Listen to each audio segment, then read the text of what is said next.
Olá a todos, muito boa noite para quem está em Israel, boa tarde para o pessoal do Brasil. Estão escutando? Sim, Sim, perfeito. Dani. Não acredito. Sim.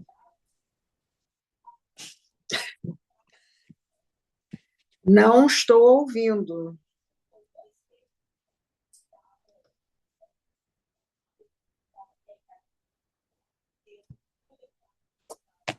Sim, sim. Todo mundo ouvindo? Que bom, pessoal. Como estão todos? Boa noite. Boa Espero noite. que todos estejam muito bem. Boa tarde para o pessoal do Brasil. Com muita, muita alegria, nós vamos começar agora mais a nossa primeira aula, né, desse curso que a gente está começando no dia de hoje, dia 9 de fevereiro. Então, queria, primeiro de tudo, desejar bem-vindos à minha aula no Lilmod Português, que é um Beit Midrash da Torá Mitzion. Esse projeto lindo, Lilmod Português, conta com aulas para todos os públicos, com diversas temáticas judaicas. Então, nós convidamos vocês a nos seguir em nossas redes sociais, no Facebook, no YouTube, e a gente pode ser encontrado como Lilmod Português, ou então entrar no grupo do WhatsApp do Lilmod Português.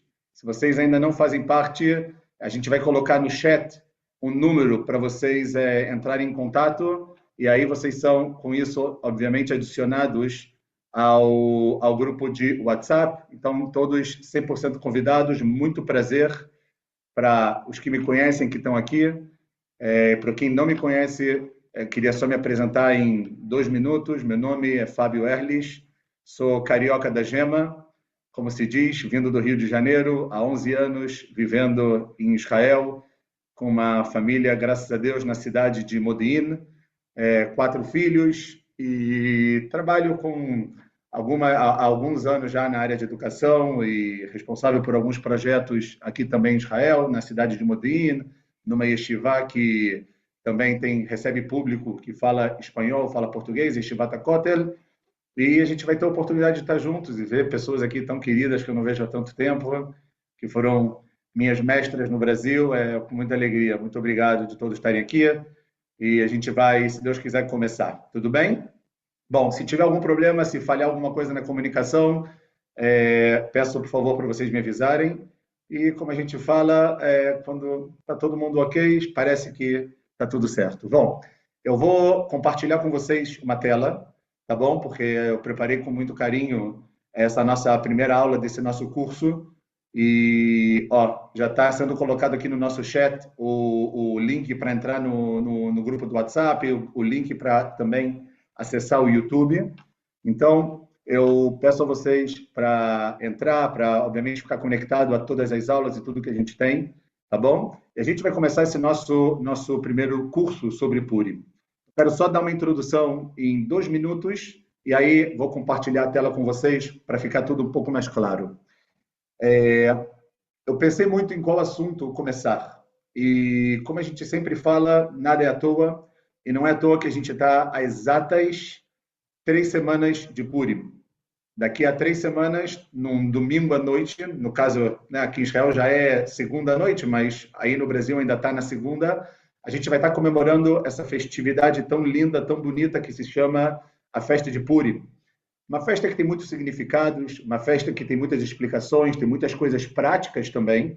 E eu já dou um spoiler muito pequenininho aqui, já convido a vocês, inclusive, nas nossas próximas aulas, a gente vai falar da parte prática de Purim também, que é muito, muito importante, tem muitos detalhes importantes no cumprimento dos preceitos das mitzvot, mas hoje eu resolvi fazer algo um pouco diferente, que é me aprofundar nessa festa que aos nossos olhos parece uma festa que nós conhecemos, aos nossos olhos parece uma festa que é fácil, né, de saber, a gente sabe muito da história, a gente conhece o início, conhece o meio, conhece o final, sabe que teve um determinado rei que se chamou Ahasverosh, que ele reinou na Pérsia sobre 127 países, e que de repente ele tinha uma esposa que se chamava Vashti, e essa esposa não quis ir no desfile do rei, e ele acabou matando essa esposa e subiu ao poder uma outra esposa que se chamou Esther. E essa Esther, ela era uma judia que não contava, por ordem do seu tio ou marido, depende da interpretação, que não contava de onde ela era.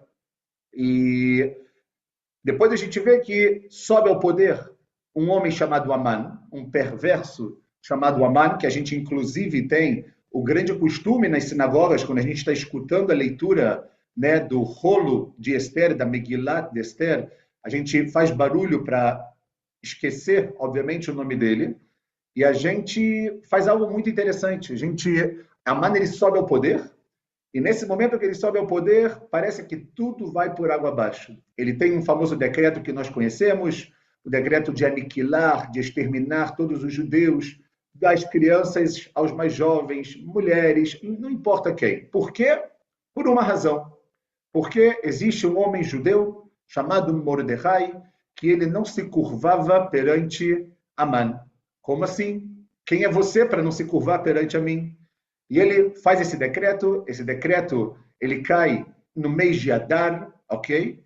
E que é o 12º mês pela Torá. Pela Torá a gente sabe que a contagem do mês começa no mês de Nissan, que é o mês que a gente saiu do Egito, e o mês de Adar é o 12º mês.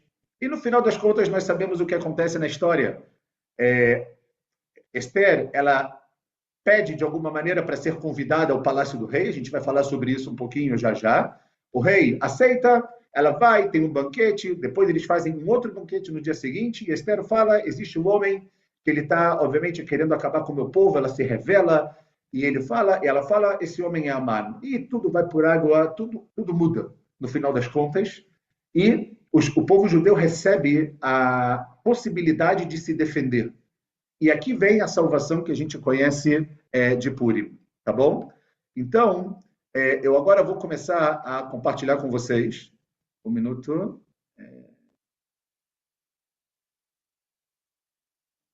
Ok. Vocês estão vendo? Espero que sim. Uhum. Ok, maravilha. Então, o tema que eu queria trabalhar com vocês hoje é esse. Purim. Quando a tefilá, quando a nossa prece, a nossa reza e a nossa ação, elas se unem num denominador comum só. A gente vai ver algo hoje muito, mas muito profundo sobre essa festa, em que dentro da Megilat Esther, e a gente já vai falar sobre esse nome também, a gente vê coisas espetaculares que eu queria compartilhar com vocês. Então, vamos começar. Primeiro de tudo,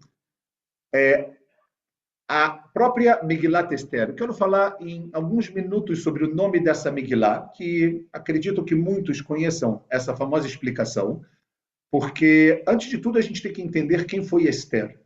Quem foi essa mulher que teve um papel tão importante, tão central, tão único na história da Megilá? Tanta coragem, quanta coisa nós devemos ao mérito de Mordecai, obviamente, mas também ao mérito de Esther. Então, logo na Megilat Esther, no 2º capítulo, no 7º versículo, está escrito o seguinte, eu vou ler logo em português, eu coloquei aqui a tradução, quem quiser acompanhar em hebraico, acompanha, quem quiser colocar em português, acompanhar em português, acompanha, todos estão convidados, e fala o seguinte, quando a Megilá apresenta quem era Mordecai, ela fala o seguinte, ele vai criar a Hadassá, o nome verdadeiro de Esther é Hadassá, que é Esther, filha do seu tio, o qual não tinha nem pai e nem mãe.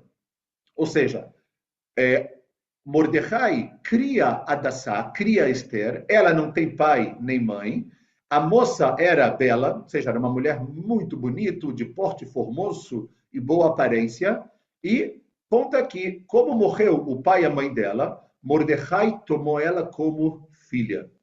Ok? Isso, de alguma maneira, é o que a gente sabe de Esther.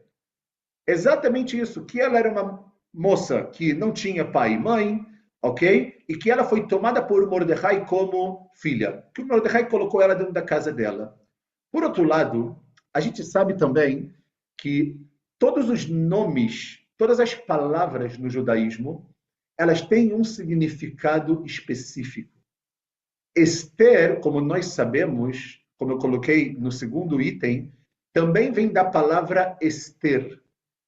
vem da palavra leistater, que significa esconder ou ocultar.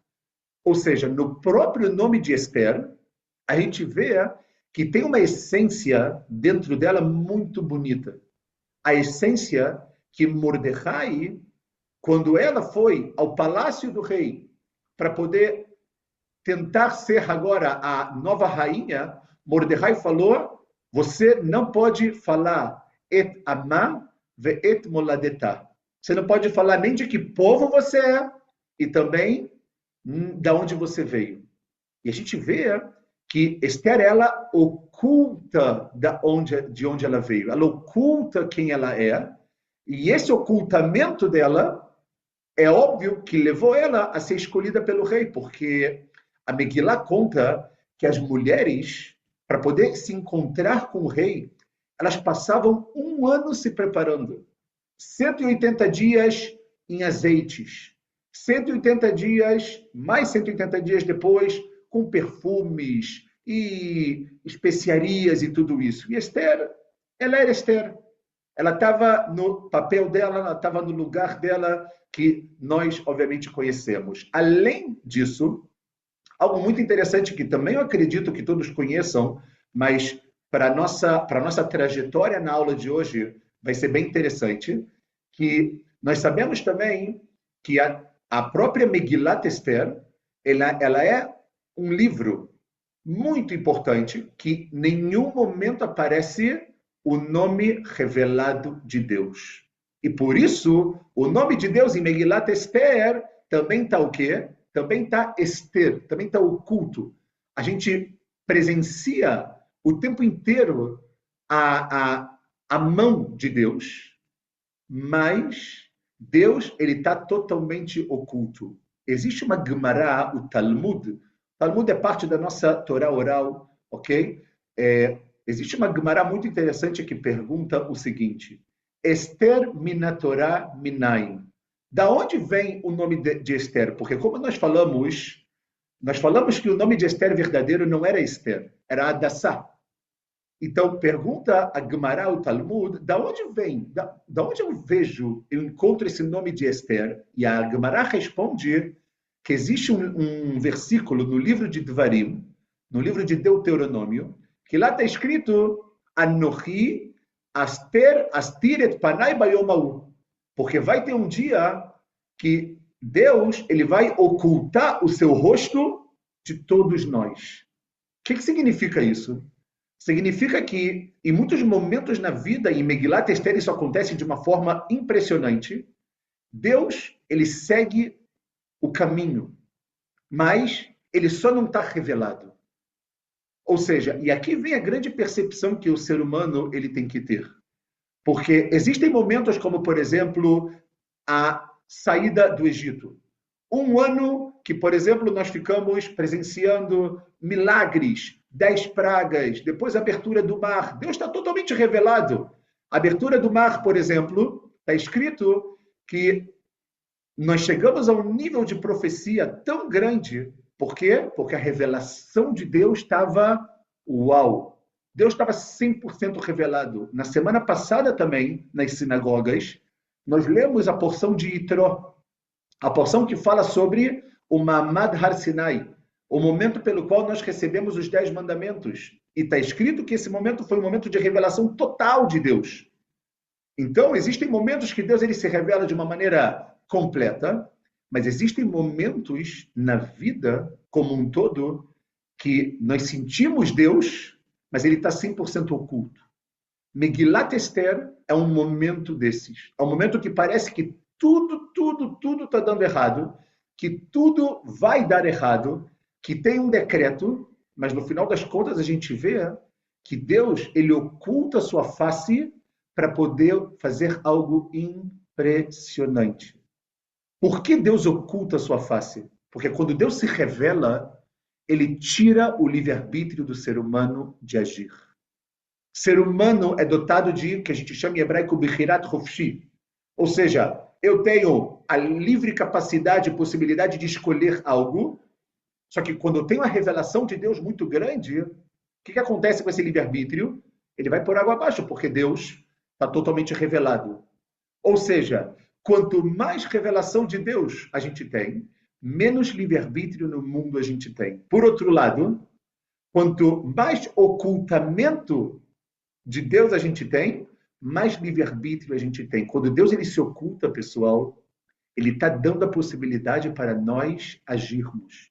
Ele está falando o seguinte: eu estou escrevendo a história. Agora pega a caneta, você, e escreva também a história. E foi exatamente isso que Esther ela fez. Passando um pouquinho mais adiante, Aman, como eu falei para vocês, esse homem que a gente tem muita coisa para estudar sobre ele, mas não vamos falar todos os detalhes de Aman no dia de hoje. Mas Aman, a gente sabe que ele fica furioso porque existia aquele famoso Mordecai que ele não se curvava para ele. Como pode ser? Esse homem judeu, como assim? E isso, esse ponto tão pequeno, perto de todas as 127 províncias que tinha nas mãos de Ahasverosh, é isso que para Aman é o problema. Só que quando Aman ele vem até Ahasverosh para poder convencer Ahasverosh, o grande rei, de que deveria fazer um decreto, de que deveria fazer um sorteio, Aman não pode falar, olha, Ahasverosh, vem cá, deixa eu te falar uma coisa. Tem um moço aí, um judeu aí, um Mordecai aí, que ele não está se prostrando para mim. Ele não está se curvando para mim. O rei podia ficar furioso, falar, ué, mas ele não tem que se prostrar para você, ele tem que se prostrar para mim. Então, o que Aman faz? No terceiro capítulo, no 8º versículo, Aman, ele traz um argumento. E ele fala o seguinte, presta atenção nesse argumento. Vayomer Aman lamelech Ahasverosh. E falou Aman para o rei Ahasverosh. Yeshno am echad. Tem um povo. Um povo que tem um só Deus. Mefuzar o meforad ben Aamim. Que ele está espalhado e disperso entre os povos. Bechol medinot malchutecha. Em todas as províncias do seu reino, Ahasverosh. Vedateihem shonot mikolam. Que as leis deles são totalmente diferentes das leis de todos os povos. Vedatei amelech enamosim. E olha, Ahasverosh, eles não cumprem também a sua lei. Você, por exemplo, vai dizer que no Shabat precisa trabalhar. Eles não vão cumprir.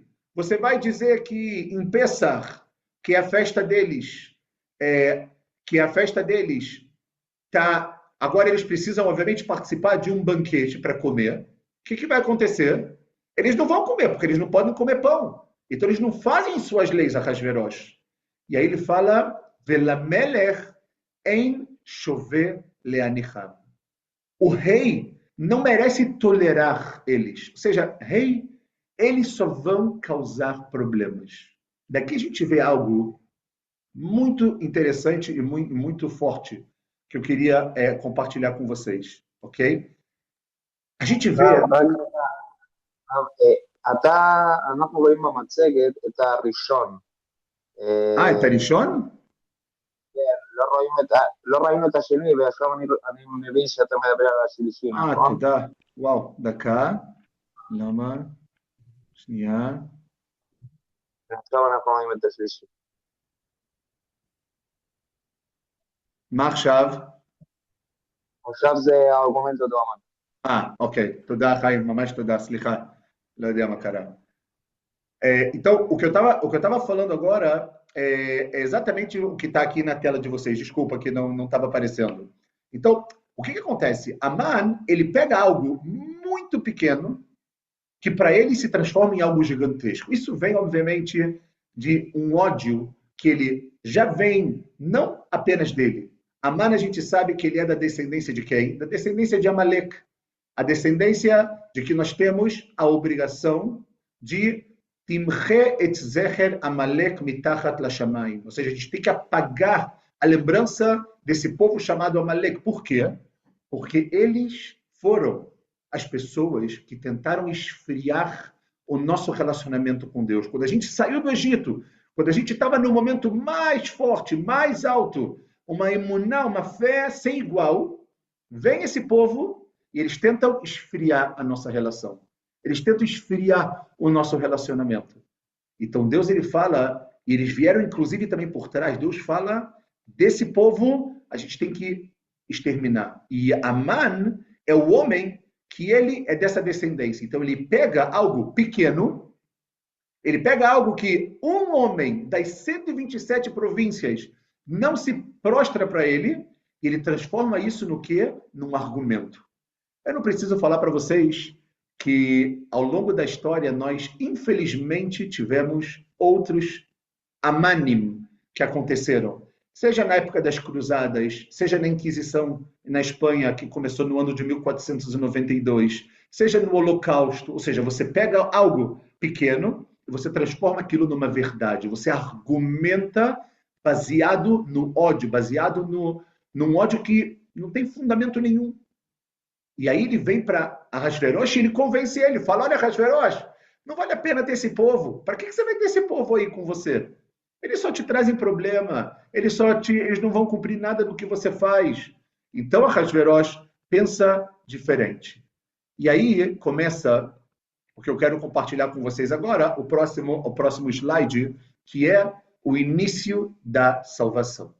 Por quê? Porque tem uma ideia muito forte que eu queria também trabalhar com vocês em um minuto, que quando Deus manda para o mundo algum problema, seja um problema particular, seja um problema do povo como um todo, a Gemara aprende daqui que ele makdima a trufá lamakar. O que significa isso? Significa que Deus, ele antecipa a cura da doença. Ele antecipa, mesmo quando ele vai trazer um problema, ele vai trazer um golpe, ele vai trazer algo que o ser humano pode pensar, como que eu saio disso? No final das contas, esse ser humano, ele já tem a resposta, ele já tem a cura. Essa cura, ela está exatamente na mão dele. Ele só precisa o quê? Ele só precisa saber aonde está. Ele só precisa encontrar essa cura. E é exatamente isso que faz agora na Megilat Esther. Por quê? Porque está tudo perdido. Lembram? Está tudo. Temos agora um decreto. O rei pega Amã e fala, meu querido, você quer fazer isso? Vai. E aí vem Amã, e ele faz o sorteio, e sai a dar, e tudo aquilo. E agora acontece algo muito forte. Lembrem vocês algo muito interessante. Antes do sorteio, antes de Amã subir ao poder, lembrem vocês que quem agora é a nova rainha? Esther. Aquilo que a gente começou a falar. Aquela mulher que ela é oculta, aquela mulher que não revela quem ela é, a mulher que não deveria ter sido escolhida pelo rei, mas foi. Ou seja, Deus aqui, quando ele coloca Esther como a rainha, quando ele coloca Esther como a chefe, digamos assim, de Ahasverosh, não dele, mas do reinado, ele faz algo interessantíssimo. A Kadosh Baruch Hu aqui, ele está falando, eu estou preparando o quê? Eu estou preparando a cura da enfermidade que se chama Amã, que se chama o decreto, que vai vir um pouco mais para frente. Ok? E aí vem o início da salvação. Só que a salvação a gente pensa que ela começa quando? A gente pode pensar, a salvação é quando revoga o decreto. Não, não, não, não, não. A salvação começou quando Esther é eleita por Ahasverosh contra todas as expectativas a ser a nova rainha no lugar de Vashti, que foi, inclusive, só para lembrar, para quem se lembra, para quem não sabe, é importante falar, ninguém mais, ninguém menos que a neta de um homem que se chamou Nebuchadnezzar, Nabucodonosor, o homem do período babilônio que destruiu o primeiro templo sagrado. Ela era neta desse homem. E essa mulher é substituída por Esther. A Kadosh Baruch Hu antecipa a cura, obviamente, do sofrimento. Vem o sofrimento. E o que acontece? No quarto capítulo de Megilat Esther, a gente começa a ver o início da salvação. Quando, o que acontece? Está escrito o seguinte, o Mordecai yadá et kol asher na'asá. Mordecai soube o que estava acontecendo. Ele soube que existia agora um decreto de larog, leabed, leashmid, et kol hayehudim, de exterminar todo mundo. E o que ele faz? Vaikra Mordechai et begadav, ele rasga as suas vestes, vailbash sak vaefer. E ele coloca um pano de cinzas na sua cabeça, vayetze betorchair, e ele sai no meio da cidade, vaizak zeakad dolau mará. E ele clamou com um grande e amargo clamor, ou seja, ele tem algo que ele não pode ficar parado, ele precisa agora fazer alguma coisa. Não pode ser que existe um decreto contra o meu povo e eu vou ficar parado. O que Mordecai ele faz?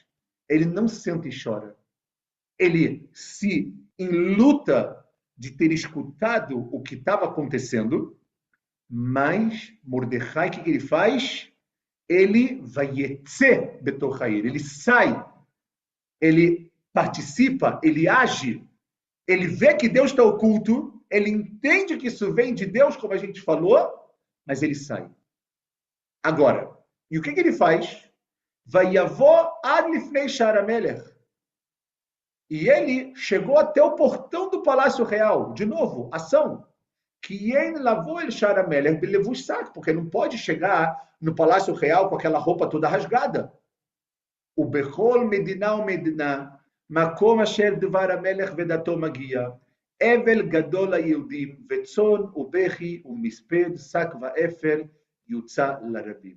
Em todas as províncias de onde vinha a palavra do rei e a sua lei, o seu decreto, tinha entre os judeus um grande luto. Choro, lamentação, e muitos se deitavam em pano de saco e em cinza. Ou seja, o que o povo judeu fez nesse momento, pessoal? Nesse primeiro momento, o povo judeu ficou assim, sem saber como agir. Um pouco, não estou comparando de maneira nenhuma, mas é um pouco do que muitos de nós que vivemos em Israel passamos quando houve, por exemplo, o 7 de outubro. Quando começou o 7 de outubro de 2023, muitas pessoas ficaram paralisadas. Não sabiam naquele momento como agir. O que eu faço? Eu pego o carro, que é Simchat Torah, e vou ajudar as pessoas no sul? Eu entro nas notícias para ver o que está acontecendo? As pessoas ficaram muitas vezes paralisadas. Por quê?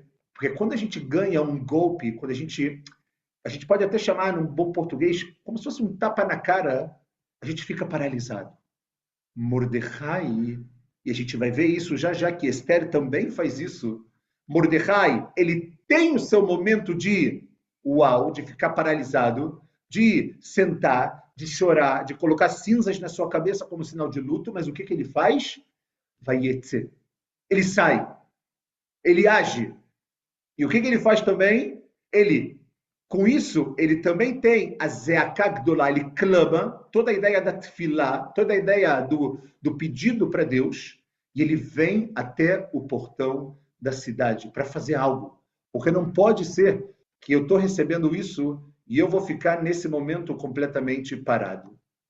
E aí vem, pessoal, o medo de Esther, que na realidade, no final das contas, é o medo de cada um de nós.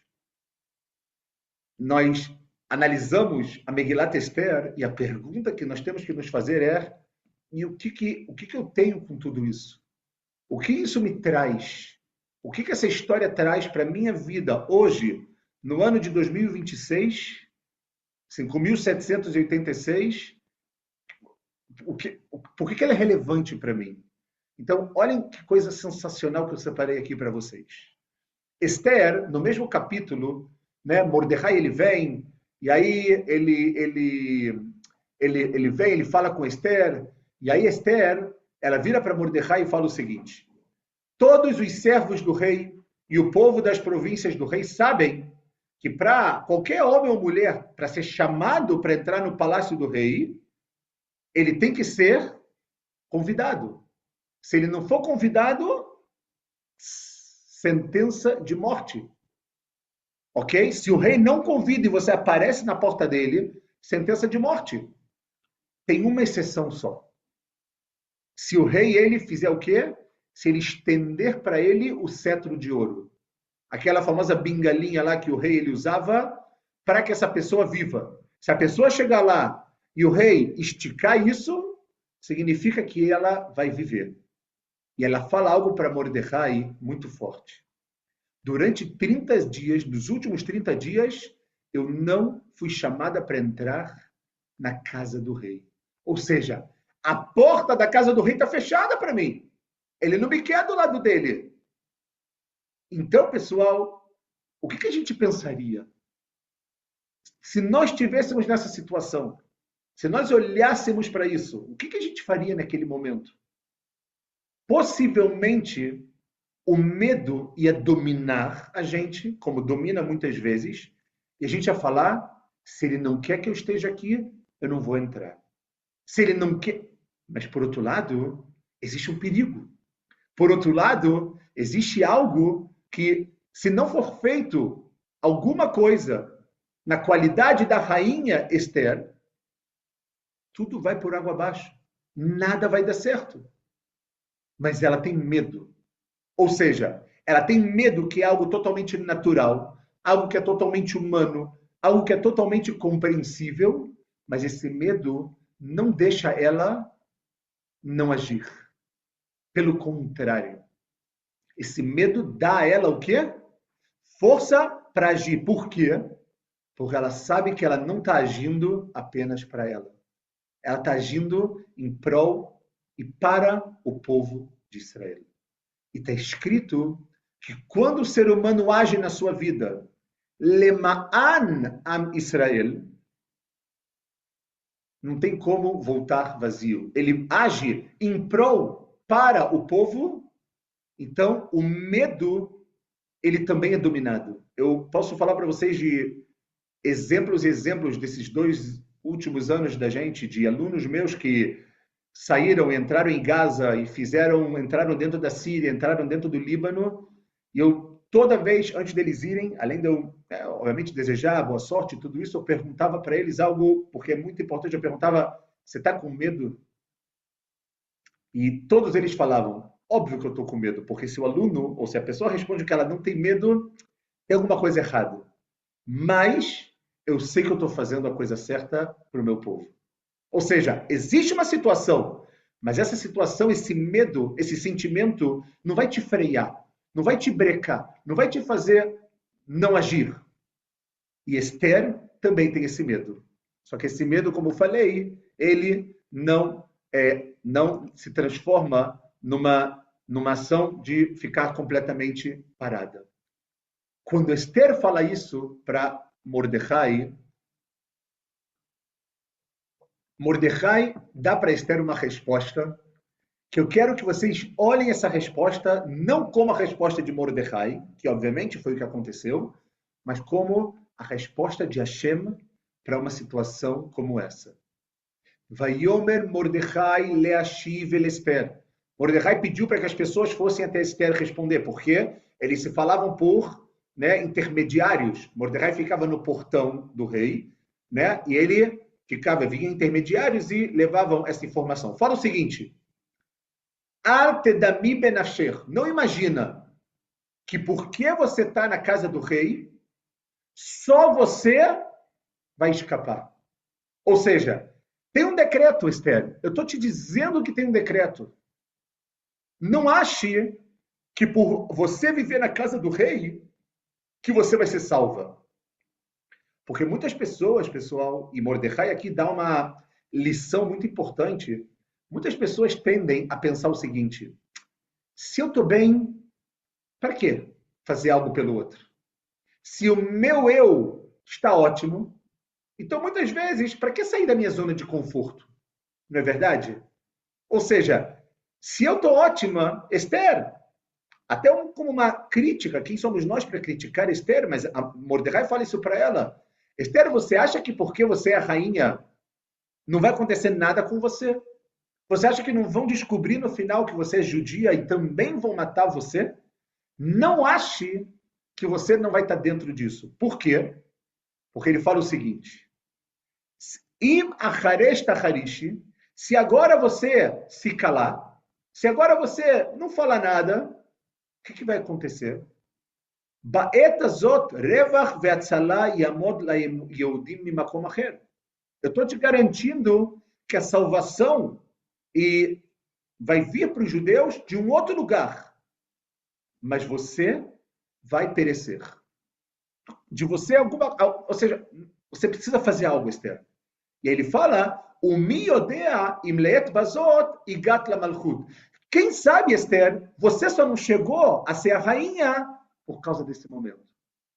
Quando ele fala isso para Esther, ele muda Esther totalmente. Esther aprende nesse momento a dominar o seu medo. E aí vem a famosa frase que nós conhecemos, que Esther vira para Mordecai e fala, vai, fala com o povo, tsumu alai, artochlu ve'artishtu shloshet yamim.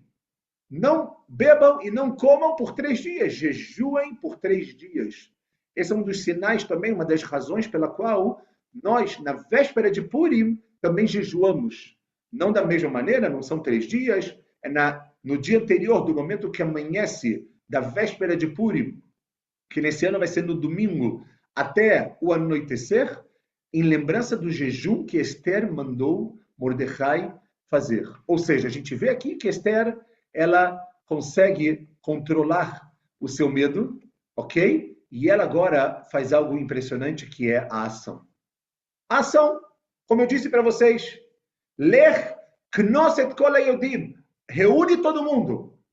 Todos que estão em Shushan, jejuem por mim. E no final está escrito, que eu coloquei aqui, Vayavor Mordecai, Vayas Kechol Asher Tzivta Alav Esther. Ele foi, ele fez tudo o que Esther havia ordenado a ele. Ou seja, a gente vê que o tempo inteiro, ok? A gente tem a mão de Esther e Mordecai agindo.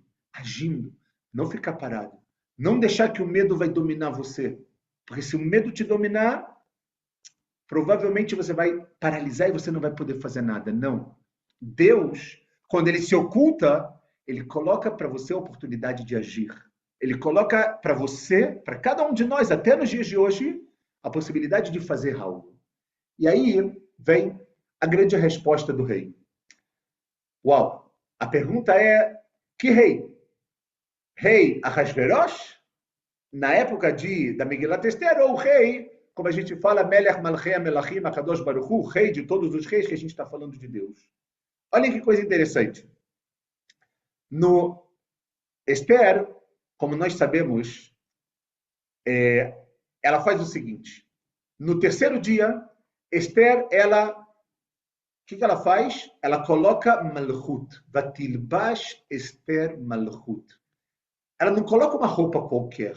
Ela coloca os trajes reais. Ou seja, ela entende quem ela é. O traje, a roupa da pessoa pode ser algo externo, é verdade, mas a roupa também, existe uma honra muito grande para a roupa. Quando a gente, por exemplo, estuda sobre as roupas que o Cohen, que o sacerdote e o sumo sacerdote usavam, está escrito que as roupas eram lechavod letiferet. Era para a honra e para também o quê? Para também o esplendor, para algo uau. Ou seja, a roupa tem algo muito importante. Esther, ela sabe que ela não pode vir diante do rei com qualquer roupa. Não dá para ir diante do rei de pijama. Imaginem vocês chegar para Ahasverosh de pijama. Esther, ela precisa vestir os trajes reais. Ela precisa lembrar quem ela é. Ela precisa lembrar de onde ela veio. O que ela faz? Ela vem e ela se coloca no interior da casa do rei, de frente da residência. E aonde o rei ele está sentado no seu trono real. Tanto o rei Ahasverosh na história de Esther, como também o outro rei, que está acima de qualquer rei de ser humano, né, de carne e osso do mundo, que ele também está sentado no seu trono celestial, no que se acabou, que é Hashem. E o que Esther ela faz? Está escrito que ela chega e o rei olha Esther com as trajes reais. Ahasverosh olha, Kirot Amelech et Esther Amalká. Quando ele olha ela, o que ele faz? Ela encontra graça aos olhos dele e o rei estendeu para Esther o cetro de ouro que ele tinha na mão. E aí Esther, ela chegou perto, ela tocou a ponta do cetro, e aqui há algo interessante, ok? Que nós conhecemos que no final das contas, que no final das contas, o que acontece com Esther, pessoal, é algo muito forte, muito bonito que a gente tem que aprender. Quando você vem diante do rei da maneira correta, não importa que o rei agora não te chamou por 30 dias. O rei, ele está aqui para colocar o bastão, para colocar o cetro na sua frente e para você vir ao encontro dele. Se a gente pegar essa história e pegar um paralelismo, ok? Ao que acontece na nossa vida, pessoal, nós também muitas vezes nos sentimos um pouco afastados do rei. Nos sentimos um pouco longe de Deus. E aí a gente fala, poxa, tanto tempo longe dele, o que eu posso fazer agora? Não quero parecer que eu sou interesseiro, não quero parecer que eu só me relaciono quando eu tenho alguma coisa. A resposta que a Megilat Esther dá para a gente é a seguinte, que o rei, e aqui a gente está falando de Hashem, não de Ahasverosh, Hashem, ele está o tempo inteiro sentado no seu trono, esperando você, esperando a sua ação, esperando o momento que você vai lembrar quem você é, como Esther lembrou quem ela foi, colocou o traje real, e agora eu estou aqui diante de você, rei. Hashem, eu estou aqui. Como se fala, Inene, eis-me aqui. Eu estou aqui para o que der e vier. Quando a gente tem medo de qual vai ser a resposta de Deus para a nossa ação, a resposta é o que está dentro de Megilat Esther. O rei, Deus, estende a sua mão e ele fala, vamos juntos crescer. Vamos juntos nesse caminho. Vamos juntos solucionar o problema. Vamos juntos solucionar o ocultamento do nome de Deus. E nesse momento, né, que Esther, ela recebe essa possibilidade, aí sim vem o famoso banquete que a gente conhece. Quando Esther, ela está no banquete, e depois vem o rei, pergunta para ela o que a gente está agora, que é a resposta final. Porque o rei não só falou para ela, entra. O que o rei fez? Vaiomer la amelech, malach Esther amalká. O que você tem, Esther? Uma bakashater. Qual é o seu pedido? O que você precisa? Eu estou aqui do teu lado. Ad hatzi amalchut veinaten lach. Até a metade do reino, eu estou disposto a dar a você. Ou seja, e aqui a gente vê que Esther, ela está no banquete. Aqui a gente vê que ela pede mais um dia, pede para convidar Aman no segundo dia, e no segundo dia o rei fala mais uma vez para ela isso, o que você quer? Até a metade do reinado eu te dou. E Esther aqui, ela fala, existe, ela se revela. Lembram da Esther que está oculta lá do segundo capítulo? Aqui é o momento dela se revelar quem ela é, revelar de onde ela é e falar, existe um perverso que quer matar o meu povo. E aí vem o rei e pergunta para ela, Mi uzer vez eu. Quem é esse? Ela aponta para o lado e fala, esse Aman Arashá. E o que acontece?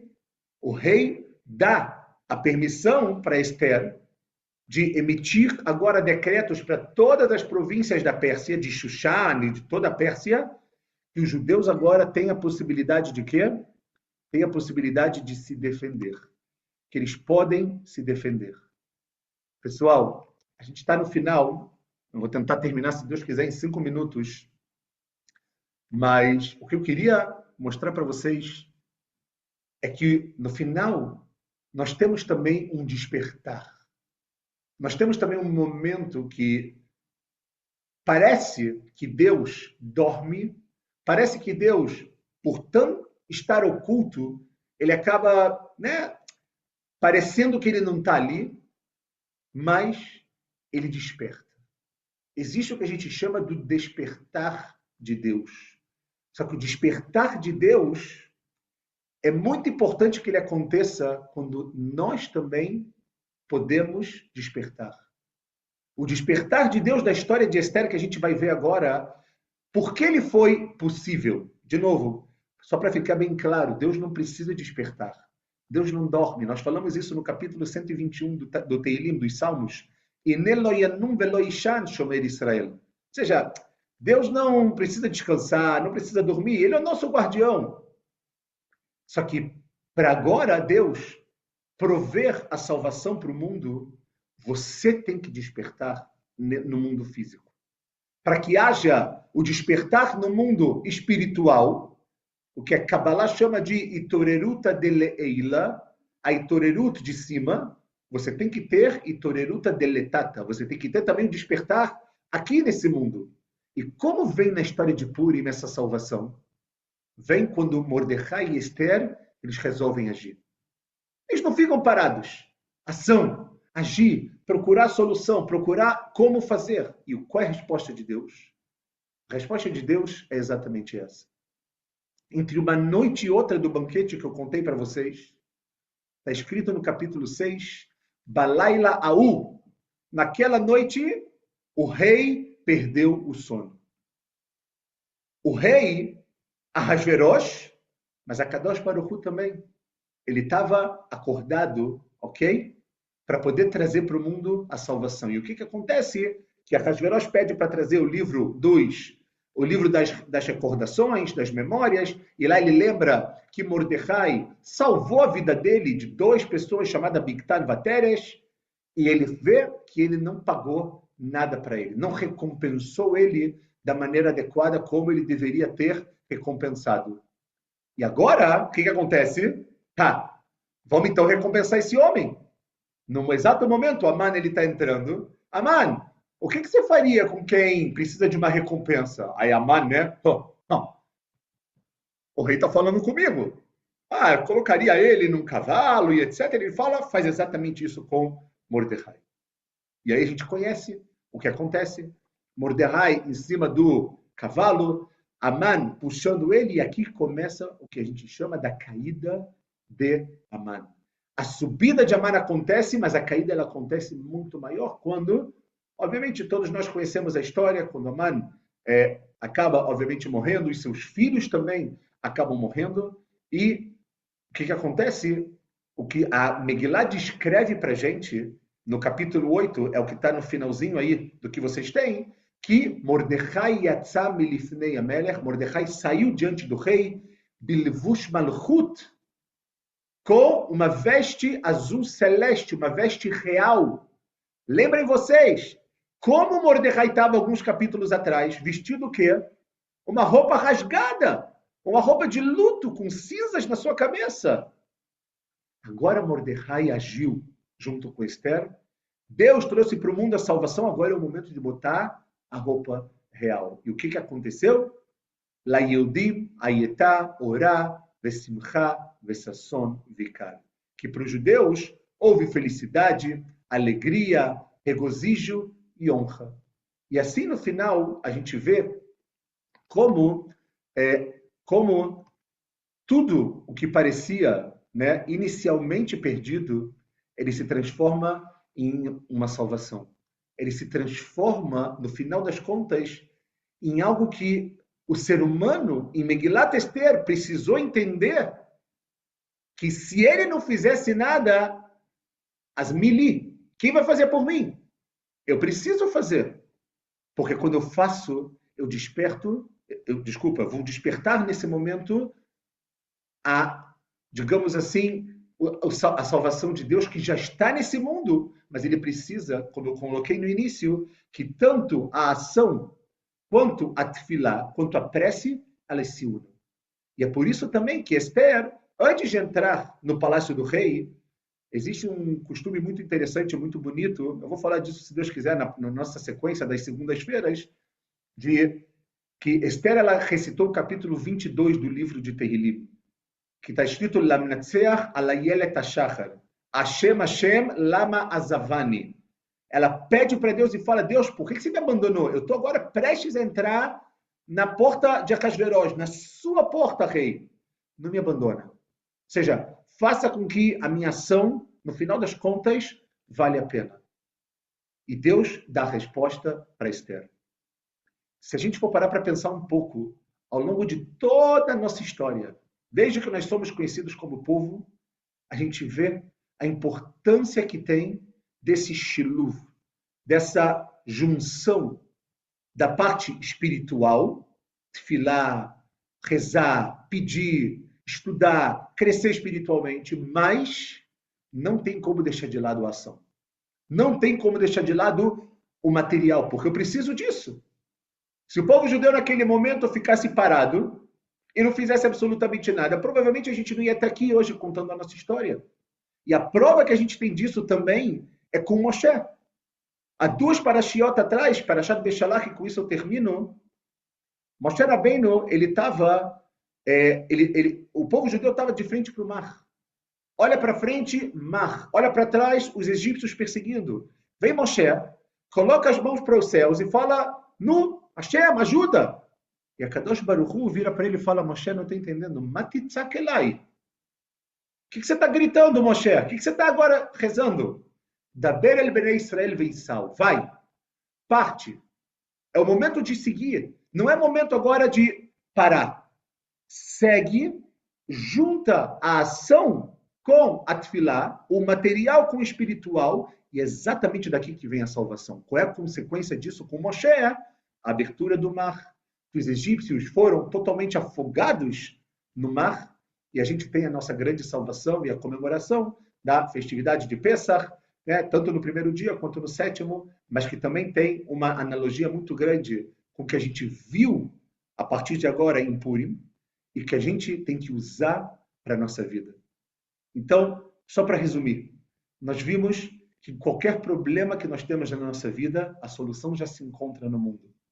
Nós vimos também que existe um momento da gente ficar, quando algo passa, parado, mas esse momento ele tem que ser como Mordecai. Ele para, mas ele também vai yetzer, ele sai.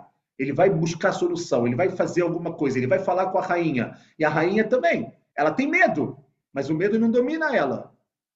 E a gente vê quanto isso é importante para a nossa vida, seja no nosso dia a dia, seja na nossa relação com os seres humanos, seja na nossa relação com Deus, na nossa relação com nós mesmos, principalmente. A gente tem muito medo, às vezes, de ser quem nós somos de verdade. Megilat Esther, ela está para mostrar para a gente o seguinte: o que está oculto tem que vir o momento de ser revelado. Nós todos que estamos aqui temos determinadas situações e coisas que estão ocultas. Então, que possamos aprender de Megilat Esther como revelar a nossa força, como revelar quem nós somos, como revelar a nossa essência para o mundo, para que a gente possa, Bezrat Hashem, iluminar o mundo com muita, muita, muita luz, e que, Bezrat Hashem, não só para o povo judeu, mas para todo mundo, a gente veja muita luz, muita salvação, e somente boas notícias, Bezrat Hashem. Muito obrigado a todos pela atenção. Desculpa que eu me estendi realmente um pouquinho. Pode falar mais, eu deixo. Obrigado, Morá. Eu Muito deixo. bom. Eu deixo. Coera. Muito bom. Bom ver todos aqui. Azaku Baru, Habibi. Azaku Baru, made in Miami. Ó, tem gente até de Miami aqui, pessoal. Querido amigo Joey, querido amigo de escola. Karinigri, que bom ver todos aqui. Bem-vindos. Muito bom. Estou muito feliz, muito feliz. Bom, que bom. Cláudia, Sofia, que coisa boa, gente. A gente vai, se Deus quiser, fazer isso até Purim, tá? Todas as segundas, no mesmo bate-horário.